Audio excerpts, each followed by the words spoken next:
Hello everyone, welcome back to my channel. I am Sakshi and today we start our last exercise of this chapter. So let's start our exercise. Question number 1.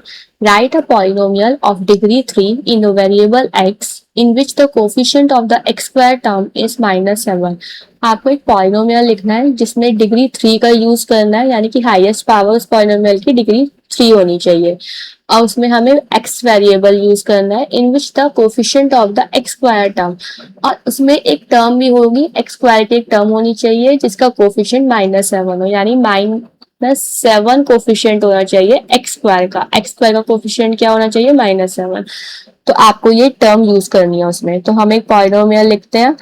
हमने मान लिया अपना polynomial, अगर degree 3 है उसकी तो हम 4x³ लिख सकते हैं। डिग्री 3 हाईएस्ट डिग्री हमने 3 ले ली, उसके साथ कोफिशिएंट कुछ भी रख लेते हैं। एक टर्म एक्स स्क्वायर की टर्म जो होनी चाहिए वो -7 वाली, तो -7x² -7x² हो गया। अब ले लेते हैं हम +2x और -1। तो आप ये कुछ भी ले सकते हैं, बस मेन क्या है, एक तो ये टर्म जरूर होनी चाहिए क्योंकि ये मेंशन है, और एक x³ होना चाहिए क्योंकि ये मेंशन है कि आपकी डिग्री 3 हो। Question number 2. Find the values of the following polynomials at the indicated values of the variables. आपको वैल्यू फाइंड करने हैं पॉलिनोमियल्स की। First polynomial given है 5x² - 3x + 7 if x equal 1. आपको x की वैल्यू 1 पुट करनी है इस पॉलिनोमियल में और उसकी वैल्यू फाइंड करनी है। ये हम पहले भी एक्सरसाइज में कर चुके हैं। तो हमने पहले अपना एक पॉलिनोमियल फंक्शन लिखा 5x² - 3x + 7। अब इसमें हमें x की वैल्यू क्या पुट करनी है, 1। तो हमने यहाँ पे लिखा x की जगह 1। अब आप x को सब्स्टिट्यूट करेंगे 1 से, तो x की जगह लिखा हमने यहाँ पे 1 -3 इंटू 1 x की जगह +7। ये क्या हो गया, 1 का स्क्वायर 1 और 5 -3 इंटू 1 3 +7, 5 -3 2 +7 9। तो ये हो गया आपका 9। Now second part 4t³ - t² + 6 if t equals to a। अब आपको ये t वेरिएबल में पॉलिनोमियल दे रखा है 4t³ - t² + 6। t की जगह आपको क्या पुट करना है, a पुट करना है। तो आप जहां जहां t है वहां वहां a पुट कर दीजिए। t की जगह 1 रखोगे तो a³ - a² + 6। Okay, now next question. Question number 3 is if we multiply a number by 5/2। अगर हम किसी भी एक नंबर में मल्टीप्लाई करते हैं 5/2 की, अब वो नंबर क्या है हमें नहीं पता, तो हम सबसे पहले वो नंबर एज्यूम कर लेते हैं। लेट अ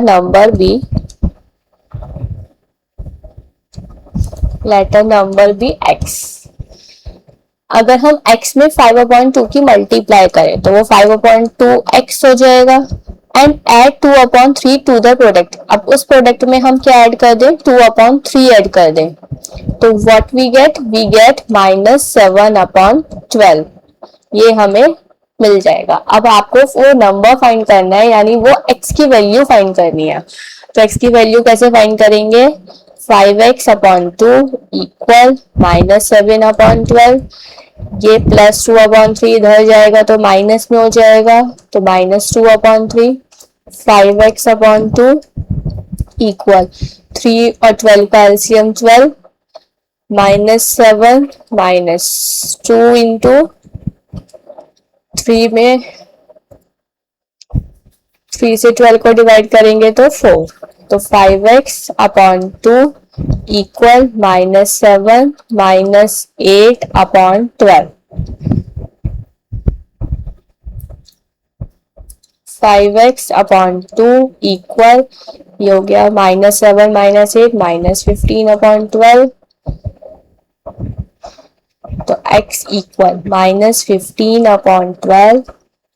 ये 5/2 जब इक्वल के बाहर हम इधर लेकर आएंगे तो मल्टीप्लाई में 2 इधर आ जाएगा, रेसिप्रोकल हो जाएगा इसका, 5 डिनोमिनेटर में आ जाएगा। तो 5 3 are 15 और 2 6 are 12।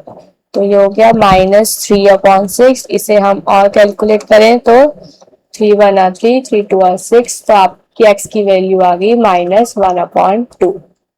Okay, now next question. Question number 4, a positive number is 5 times another number. एक पॉजिटिव नंबर है जो 5 टाइम्स है दूसरे नंबर के। If 21 is added to both the numbers, अगर हम दोनों ही नंबर, एक पॉजिटिव नंबर में और एक जो दूसरा नंबर है उसमें, दोनों नंबर में हम 21 ऐड कर दें, then one of the new number becomes twice the other new number. तो एक नंबर दूसरे नंबर के ट्वाइस हो जाएगा। तो व्हाट आर द नंबर्स, हमें वो नंबर्स फाइंड करने हैं। तो सबसे पहले हम जो नंबर सेलेक्ट करते हैं, सबसे पहले हम एक नंबर लेट कर लेते हैं, let a number be x। और जो दूसरा नंबर है वो 5 टाइम्स है पॉजिटिव नंबर के, यानी कि अदर नंबर क्या होगा, अगर एक नंबर x है तो अदर नंबर क्या हो जाएगा आपका 5x हो जाएगा, क्योंकि उसके 5 टाइम्स है। अब क्या करना है, 21 ऐड करना है दोनों नंबर्स में। अगर हम x में भी 21 ऐड कर दें और 5x में भी 21 ऐड कर दें, अब हमने 21 ऐड कर दिया। अब आगे है, then one of the new number becomes twice the other new number. तो एक नंबर जो होगा वो ट्वाइस हो जाएगा उसके दूसरे नंबर के, जो नया नंबर बनाया आपका x + 21 और 5x + 21, उसके ट्वाइस हो जाएगा। तो वो नंबर्स क्या है, आपको वो नंबर्स फाइंड करने हैं। तो आप क्या करेंगे, इसका ब्रैकेट ओपन करेंगे, 2 × x 2x + 2 × 21 42 equal 5x + 21।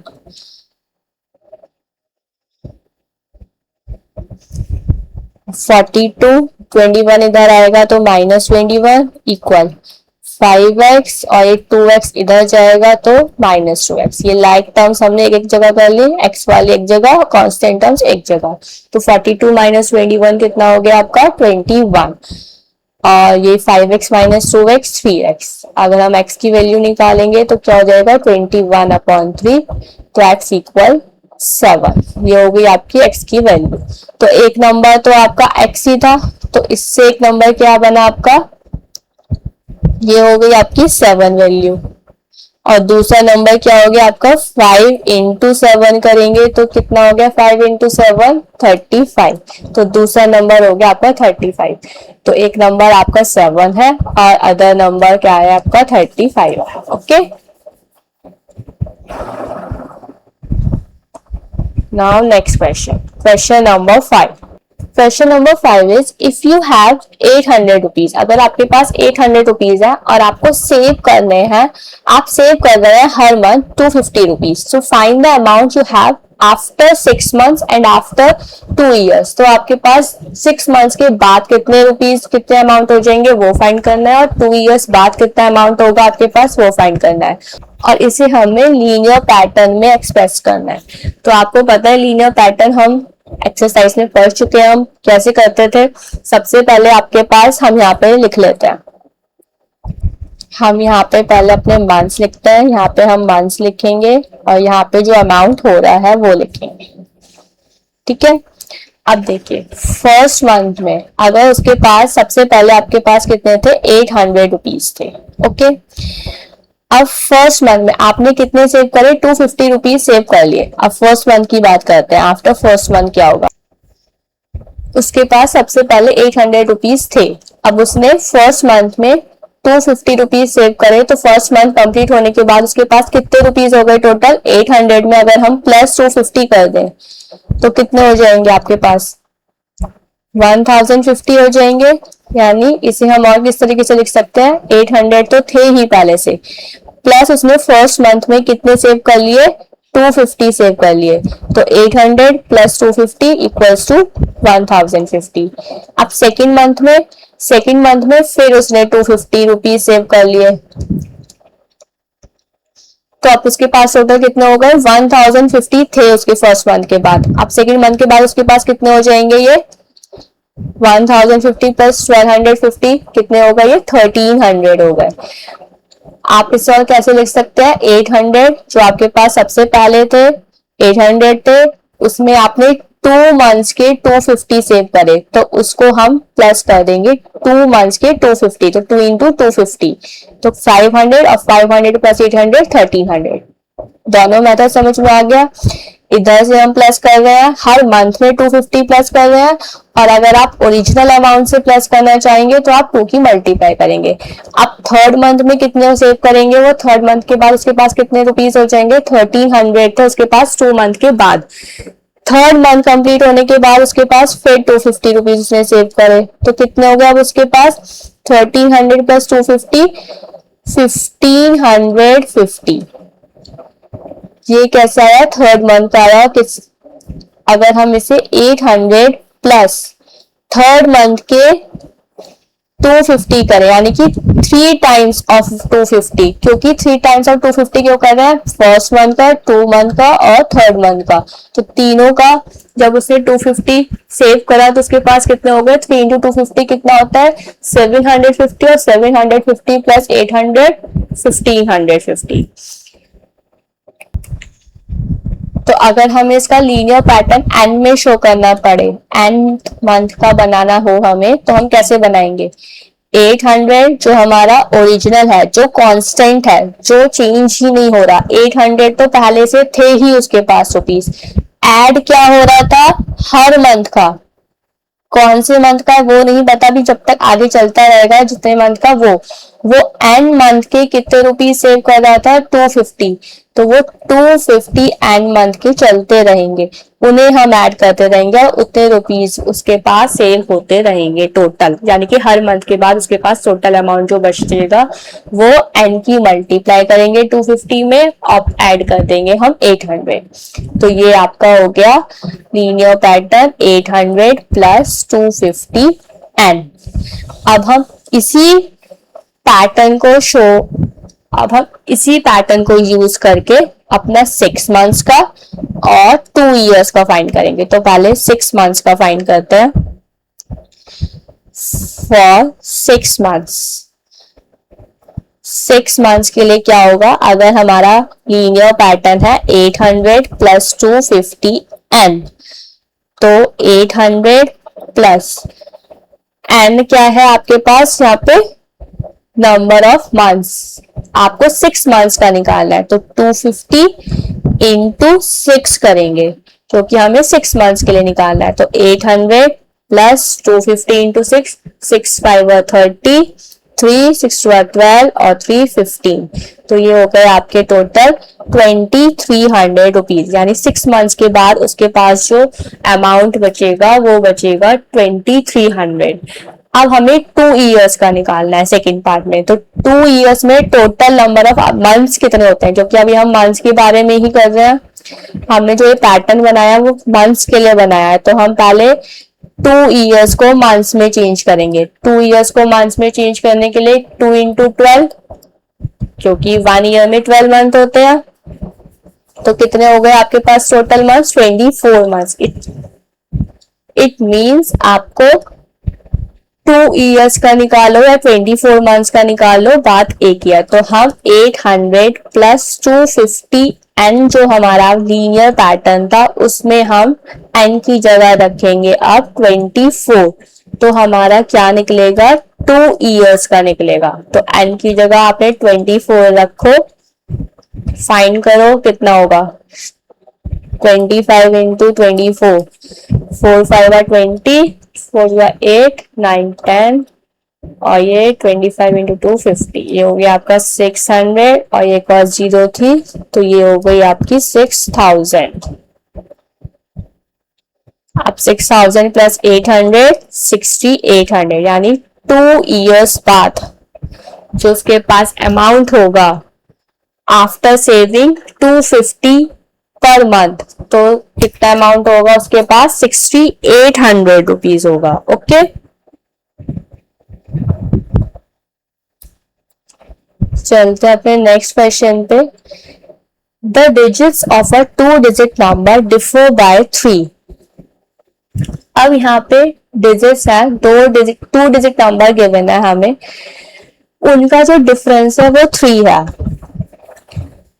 If the digits are interchanged and the resulting number is added to the original number, we get 143. अभी एक मैं छोटे से एग्जाम्पल से समझा देती हूँ, जरूरी नहीं है कि वो फिट बैठे, लेकिन आपको समझ जाए इसलिए बता रही हूँ बस। आपको क्वेश्चन में बोला है the digits of A 2 digit number, कोई भी एक 2 डिजिट नंबर ले लेते हैं जिसका डिफरेंस 3 है, सपोज करो 5 और 2 है। ये 2 डिजिट नंबर है और इनके बीच का अगर आप डिफरेंस देखें तो 5 माइनस 2 3 होता है, ठीक है, उनका डिफर 3 है। If the digits are interchange, अगर हम उन डिजिट्स को इंटरचेंज कर दे एक दूसरे से, यानी कि 2 पहले लिख दे 5 बाद में लिख दे, तो रिजल्ट नंबर जो होगा वो एडेड होगा टू द ओरिजिनल नंबर। अब जो ओरिजिनल नंबर था उसमें जो रिजल्ट निकला है हमारा, ये रिजल्ट था और ये ओरिजिनल नंबर था, इन दोनों में अगर हम ऐड कर दें इन दोनों को तो हमारा क्या आना चाहिए, 143 आना चाहिए। तो हमें वो नंबर्स फाइंड करने हैं कि वो नंबर्स क्या थे, वो 2 डिजिट नंबर क्या था। तो अब देखो 52 प्लस 25 ये तो नहीं आ रहा है, ये 143, इट मीन वो 52 तो था नहीं। ये तो मैंने सिर्फ आपको एक एग्जाम्पल जिससे कि आपको समझ आए क्वेश्चन क्या कह रहा है इसलिए बताया था ये एग्जाम्पल, ये तो 52 नहीं था। अब ये तो था एग्जाम्पल, अब हम अपने क्वेश्चन की बात करते हैं। The digits of A 2 digit number differ by, देखिए अगर हम 2 डिजिट नंबर लेते हैं एक्स और वाई की टर्म्स में, तो हम लिखेंगे let 2 digit number be tan x plus y. इस फॉर्म में क्यों लिखा, देखिए अगर सपोज करिए आपके पास ये नंबर है 2 डिजिट नंबर, हमारी 1 डिजिट थी y और 10 डिजिट थी x, तो उसे हम इसी फॉर्म में तो लिखते हैं क्योंकि वो 10 की मल्टीप्लाई तो करेंगे आप 10 की डिजिट में और तब वो ऐड होगा y। लिखा वो इस तरीके से जाएगा अलग अलग करके, लेकिन उसकी जो फॉर्म बनेगी एक्सपेंडेड फॉर्म वो बनेगी 10x प्लस वाई। तो हम उसका जो डिफरेंस होगा वो क्या होगा, x और y। अगर इन दोनों का डिफरेंस क्या आना चाहिए, 3 आना चाहिए। एक तो कंडीशन ये हो सकती है,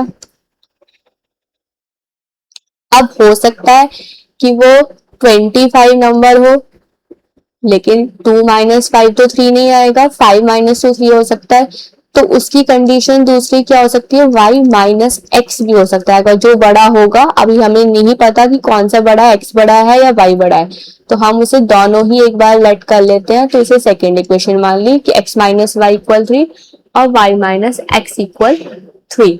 इन दोनों कंडीशन में से कोई भी कंडीशन फॉलो कर सकती है। अब देखिए, अब आपसे क्वेश्चन में आगे बोला गया है if the digits are interchange and the resulting number is added to the original number we get. अगर हम इनको इंटरचेंज कर दें, अगर हम इन डिजिट को इंटरचेंज कर दें तो आफ्टर इंटरचेंज हमारी डिजिट्स क्या हो जाएंगी, जहां x था वहां y और जहां y था वहां x, यानी 10y प्लस x हो गया। तो अब इन दोनों का सम क्या होना चाहिए, 143 होना चाहिए, यही बोला है क्वेश्चन में।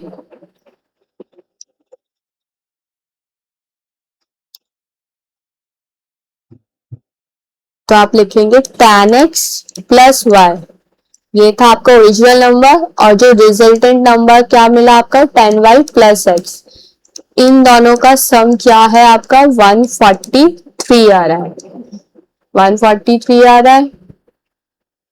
चेक कर लेते हैं, यस रिजल्टिंग नंबर और ओरिजिनल नंबर को ऐड करने पर हमें क्या मिल रहा है, 143 मिल रहा है। अब देखिए लाइक टर्म्स एक साथ ऐड करेंगे, tan x और x, tan x plus x कितना हो गया 11x और y प्लस 10y, ये हो गया आपका 11y इक्वल 143। इन दोनों में से हम 11 कॉमन लेंगे, 11x प्लस वाई इक्वल 143, तो x plus y equal 143 upon 11, तो x प्लस वाई इक्वल 11 1 11 और 11 3 33। तो ये हो गई आपकी थर्ड इक्वेशन। यानी उन दोनों डिजिट्स का जो सम है वो 13 आ रहा है और उन दोनों डिजिट्स का जो डिफरेंस है वो 3 आ रहा है। ओके, तो आपको अब x और y की वैल्यू फाइंड करनी है। तो हम पहले अपनी इक्वेशन ले लेते हैं, कौन कौन सी, एक फर्स्ट लेके देखते हैं पहले और थर्ड लेके देखते हैं, फिर x और y की वैल्यू फाइंड करेंगे। तो from equation first and third, x minus y equal 3 और x प्लस वाई इक्वल 13, ये है आपकी फर्स्ट और थर्ड इक्वेशन। ठीक है, यहाँ पे लिख देती हूँ मैं। अब हम इन दोनों इक्वेशन को ऐड करते हैं। एडिंग इक्वेशन 1 एंड 3, तो x minus y plus x plus y, यानी LHS एक साथ प्लस करेंगे और राइट हैंड साइड एक साथ प्लस करेंगे और 3 प्लस 13, तो y से y कैंसिल हो गया, माइनस वाई प्लस वाई था 0 हो गया, x प्लस एक्स 2x और 13 प्लस 3 ये हो गया आपका 16। तो x की वैल्यू कितनी आई, 16/2, x इक्वल 8, x की वैल्यू आ गई 8। अब इस 8 की वैल्यू हम पुट कर लेते हैं अपनी फर्स्ट इक्वेशन में। तो सब्स्टिट्यूटिंग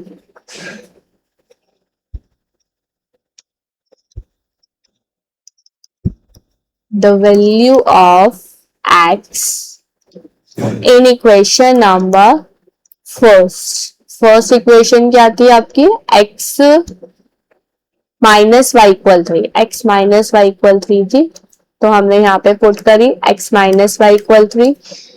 तो अगर आप x यहाँ पुट करेंगे माइनस वाई इक्वल 3, तो ये माइनस वाई इक्वल 3, 8 इधर जाके माइनस में और माइनस वाई इक्वल 3 माइनस 8 कितना हो गया, -5, माइनस से माइनस कैंसिल, तो y की वैल्यू हो गई आपकी 5। तो x हो गया आपका 8 और y हो गया 5।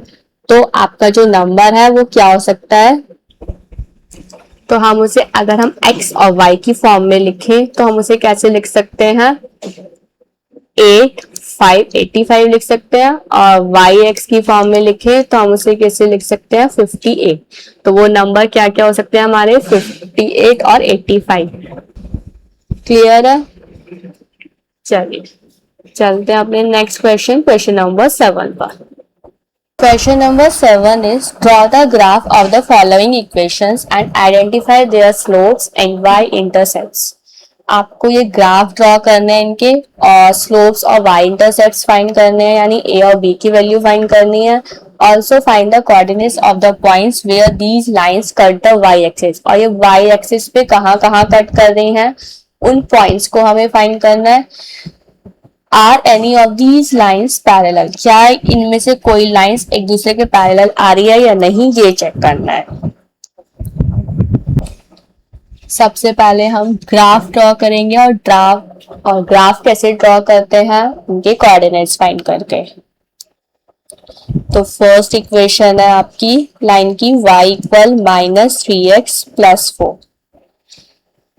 कोऑर्डिनेट्स फाइंड करते हैं x और y।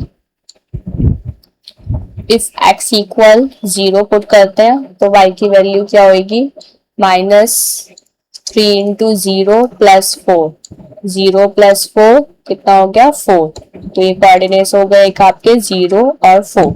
अगर x की वैल्यू 1 है तो क्या होगी y की वैल्यू, -3 × 1 + 4, तो -3 + 4 कितना हो गया +1। तो ये कोऑर्डिनेट्स हो गए आपके 1 और 1। अगर x की वैल्यू -2 है तो y की वैल्यू क्या आएगी, -3 × -2 + 4, तो -3 - 2 + 6 और +4 कितना हो गया 10। तो ये हो गया आपके कोऑर्डिनेट्स -2 और 10। सेकेंड थोड़ा स्पेस छोड़ देते हैं क्योंकि अभी हमें स्लोप और इंटरसेप्ट यहीं पे फाइंड कर लेंगे। फिर सेकेंड पार्ट है आपकी लाइन की इक्वेशन क्या है, 2y equal 4x plus 7, 2y equal 4x plus 7। इसके कोऑर्डिनेट्स फाइंड करते हैं।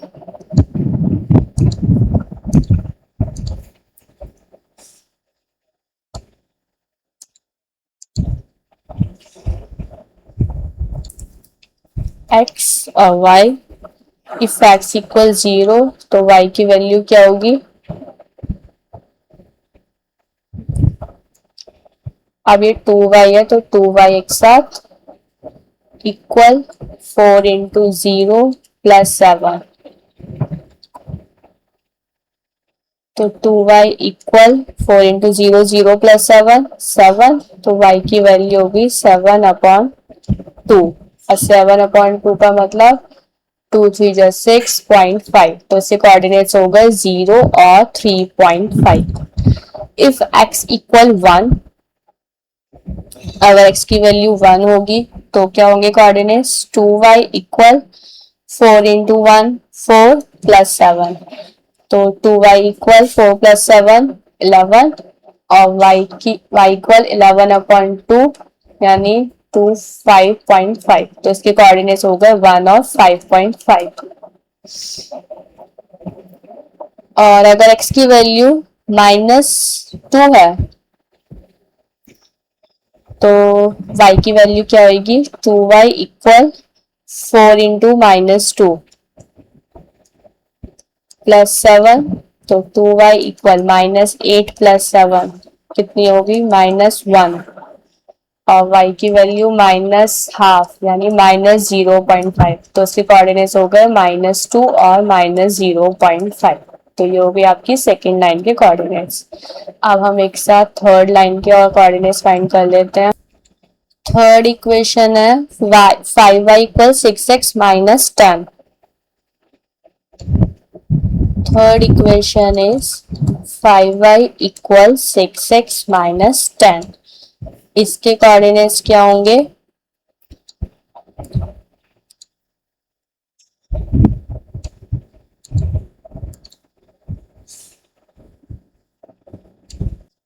x और y, इफ x इक्वल 0 तो 5y इक्वल 0 -10 और y की वैल्यू क्या होगी, -10/5 -2, तो इसके कोऑर्डिनेट्स हो गए 0 -2। इफ x इक्वल अगर हम 2 सपोज कर लेते हैं तो 5y इक्वल 6 इंटू 2 12 और 12 -10 कितना हो गया 2, और 2/5 कितना, ये हो गया 0.4, तो इसके कोऑर्डिनेट्स हो गए 2 और 0.4। अगर x की वैल्यू -1 लेट कर लेते हैं तो 5y कितना होगा, 6 इंटू -1 -6 और -10, तो 5y equal minus minus plus -16 हो गया, और ये -16/5 कितना हो गया, -5 3 जा 15 और 1 रिमाइंडर, तो 5 2 जा 10, ये हो गया -3.2, तो इसके कोऑर्डिनेट्स हो गए -1 और -3.2। अब करते हैं हम अपनी फोर्थ इक्वेशन की कोऑर्डिनेट्स फाइंड। फोर्थ इक्वेशन क्या है हमारी, फोर्थ इक्वेशन है 3y equal 6x minus 11। 3y equal 6x minus 11, इसके कोऑर्डिनेट्स फाइंड करते हैं। इसके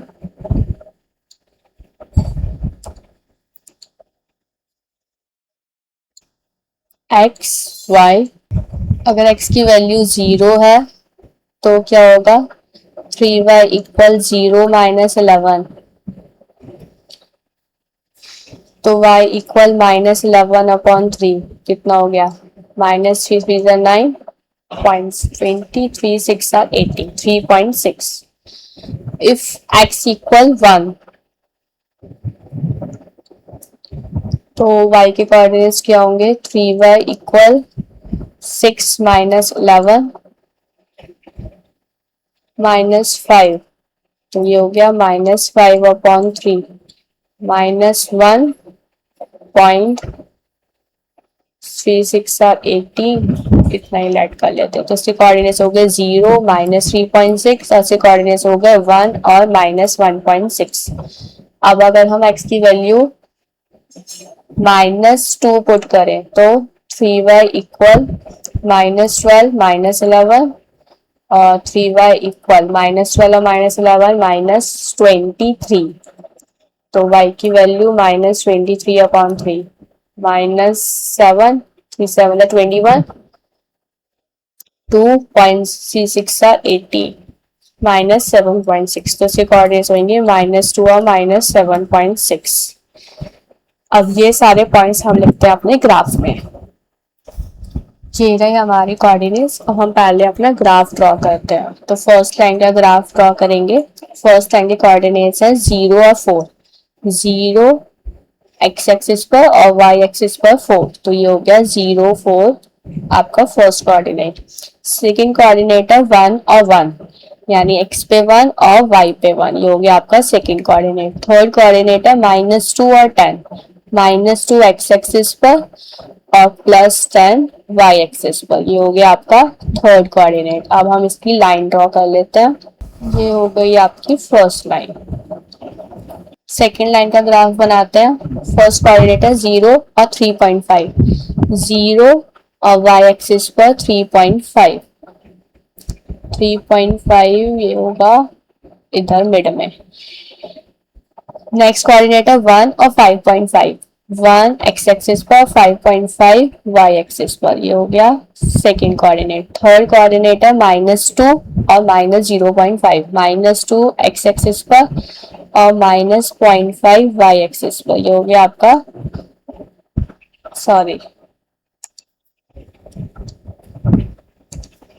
-2 x एक्सिस पर और -0.5 y एक्सिस पर, ये हो गया इधर। अब इस लाइन को ड्रॉ करते हैं हम। ये लाइन होगी,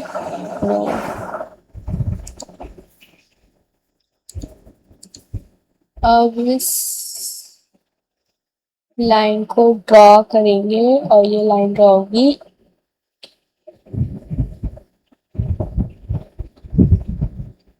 इस तरीके से।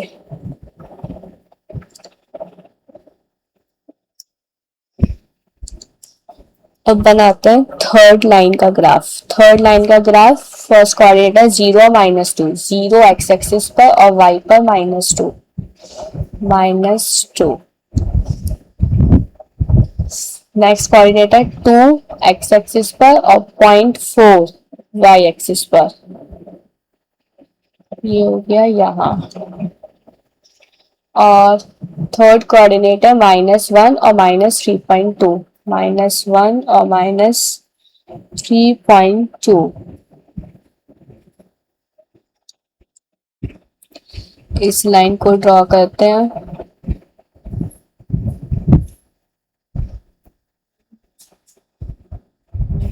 ये हो गई आपकी second line. Third line, fourth line का ग्राफ बनाएंगे अब। फर्स्ट कोऑर्डिनेट है 0 और -3.6, 0 और -3.6 y एक्सिस पर,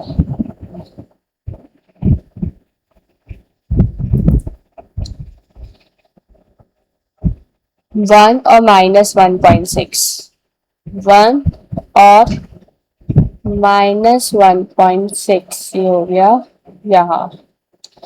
नेक्स्ट है -2 और -7.6, -7.6 क्या यहाँ।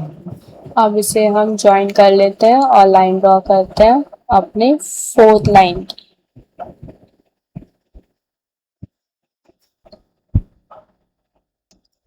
अब हम इसमें आगे देखते हैं, identify their slopes and y intercepts. आपको स्लोप्स और वाई इंटरसेप्ट्स यानी ए और बी की वैल्यू फाइंड करनी है कि इसमें स्लोप क्या है, वाई इंटरसेप्ट्स क्या है।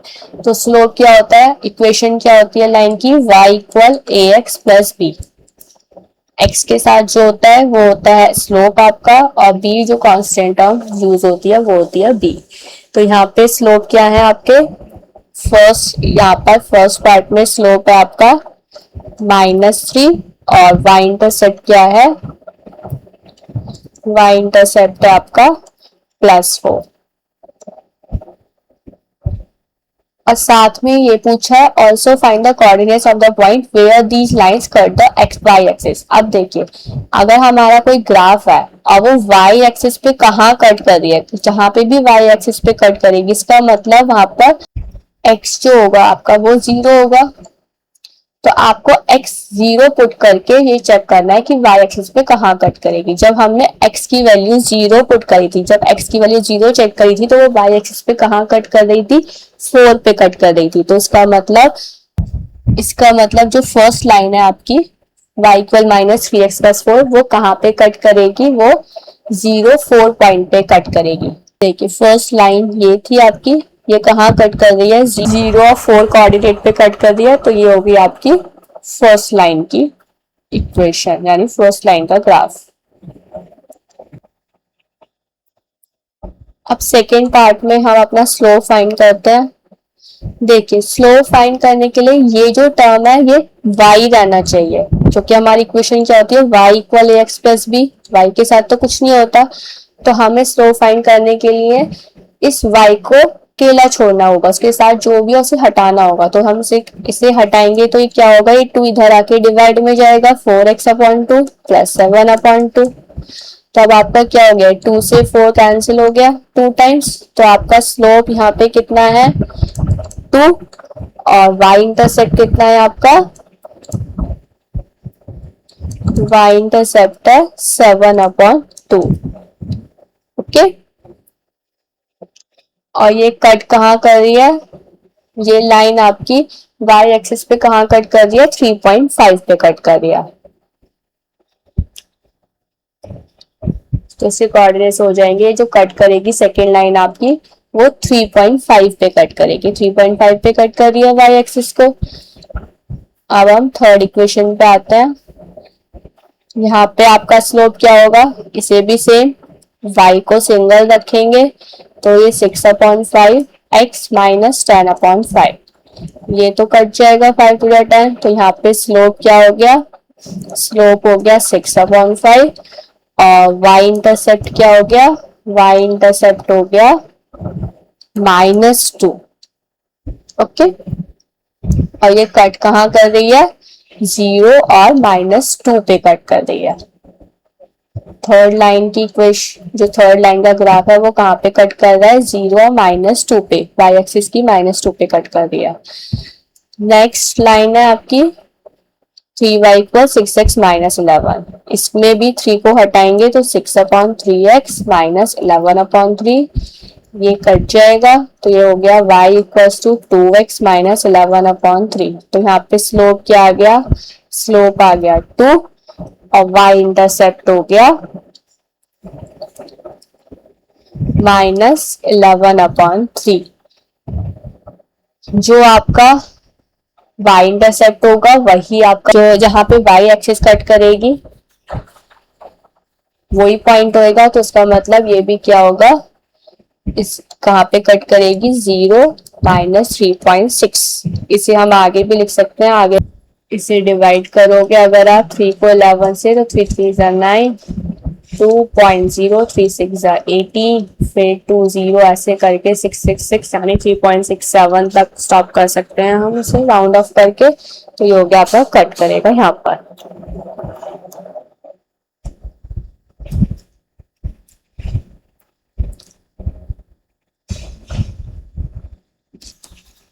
देखिए अब इसमें आगे एक और चीज पूछी है, are any of these lines parallel, क्या ये इनमें से कोई लाइन एक दूसरे के पैरेलल है।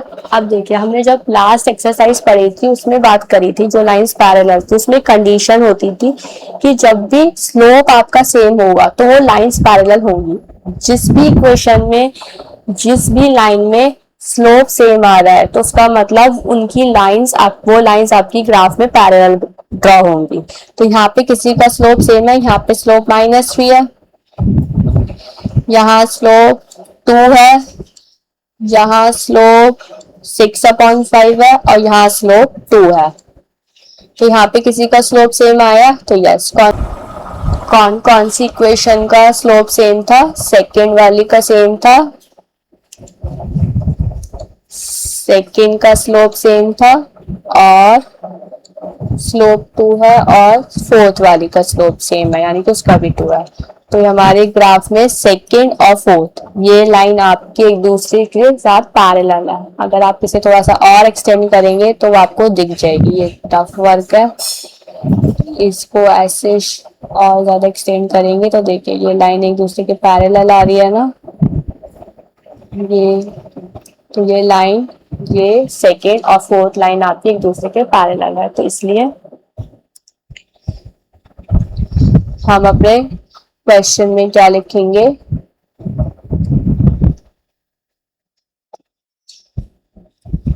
यस,